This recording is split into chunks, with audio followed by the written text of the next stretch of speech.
What's up, guys? How's it going, everybody? My name is Blitzwinger, ladies and gentlemen.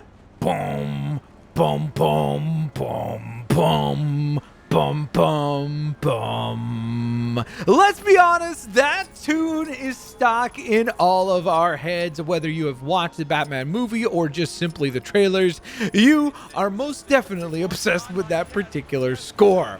Today, speaking of the Batman, we're going to go on ahead and celebrate the movie by creating some Lego customs from the film, or at least based on the film itself. I did go on ahead and use the official Lego releases as a bit of an inspiration for how the designs came together. So you guys know the drill. If you guys enjoyed this video, please don't forget to hit the thumbs up button. And in addition to that, I, of course, would love to hear which of these designs is your personal favorite. You're going to see Selina Kyle, you're going to see Carmine Falcone, you're going to see the Penguin, and much, much more. And let's kick things off with the one and only Bruce Wayne. So this is just the default look for Bruce Wayne when he's kind of on his motorcycle with his sort of cool looking like hoodie slash leather jacket sort of look.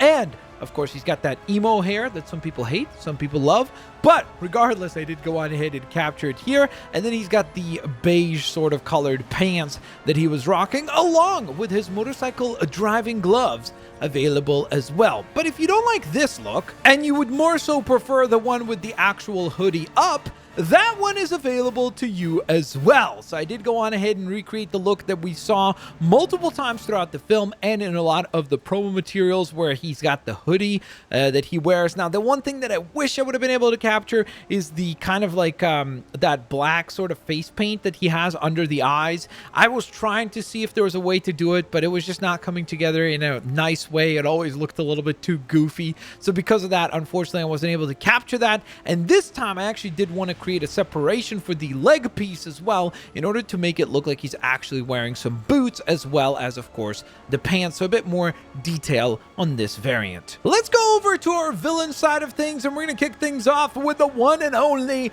Penguin.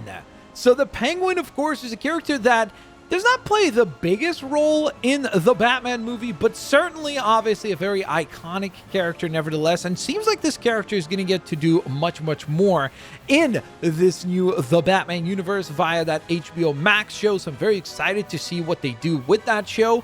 And of course, in order to honor that performance by Colin Farrell, as you can see right here, we've got the Penguin. Next, we have the man who runs the streets of Gotham City and much, much more. From the Batman universe, it is Carmine Falcone or Falcone. I know that personally I've always pronounced Falcone, but I've heard many people nowadays say Falcone. So maybe this is like the Star Wars thing where people say AT-AT versus AT-AT. So I guess it really depends on your own pronunciation. But there he is with his epic sunglasses that he was rocking for the majority of the film and a nice, stylish, expensive looking suit to boot. Now for our last villain showcased here today. This is the one and only Riddler. Now, this character was exceptionally difficult to recreate because it requires such a specific look for that mask.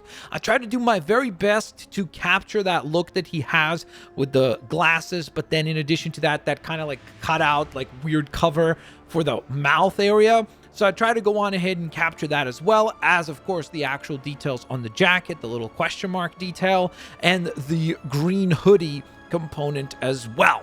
So let me know how this one turned out, because honestly, I was very, very happy with how ultimately this one wound up looking. Now, from our villains, let's head back to our supporting cast of heroes. And first and foremost, we have the one, the only Captain Jim Gordon. Absolutely tremendous performance. Was super duper stoked to see Jim Gordon back on the big screen, and I am hopeful that this character will get to do a bit more in future movies. That would be fantastic, of course, but this one was, again, a pretty simple recreation because pretty much all you need is kind of a trench coat and business attire, really not too many other details. Like, it's not like he's wearing like some sort of a superhero or a supervillain costume, so a pretty straightforward build. And speaking of pretty straightforward builds, this one was also super duper simplistic. This is Alfred as he was seen within the film.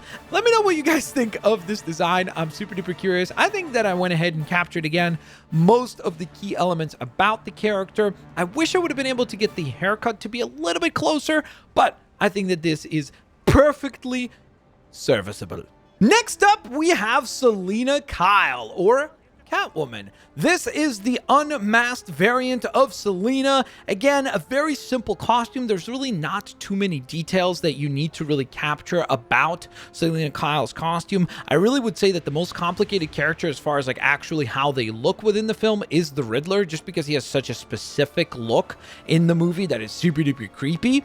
But for Selina Kyle, it's a pretty simple costume. So I really think that, again, this one's pretty straightforward, not overly complicated to get right. And the same thing goes for her motorcycle helmet version of Selina. So this is just basically the exact same costume, but with a motorcycle helmet up on top instead of the hairpiece that you would go on ahead and utilize. Other than that, it's the exact same build. And then last but certainly not least, the man of the hour, the man with the power. He's too sweet to be sour. It's the one and only the Batman himself. So I went ahead and recreated the costume to the best of my ability, going off of mostly, honestly, the actual Lego minifigure that was released by the Lego company itself. So I went ahead and tried to capture as much of that look as I possibly could between the actual design that we see in Lego form and then try to bring it to life within Lego DC Supervillains. And so there you guys have it. That was the showcase. That is all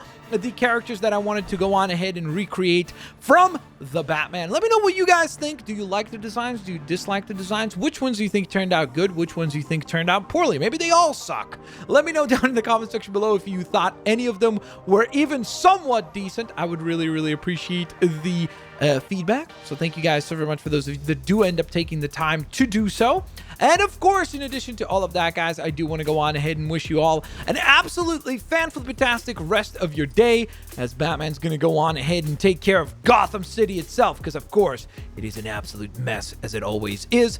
And I will hopefully catch you guys here on the next one. Have an absolutely fan-fantastic day. Peace out. See you laters, alligators. Bye-bye, guys.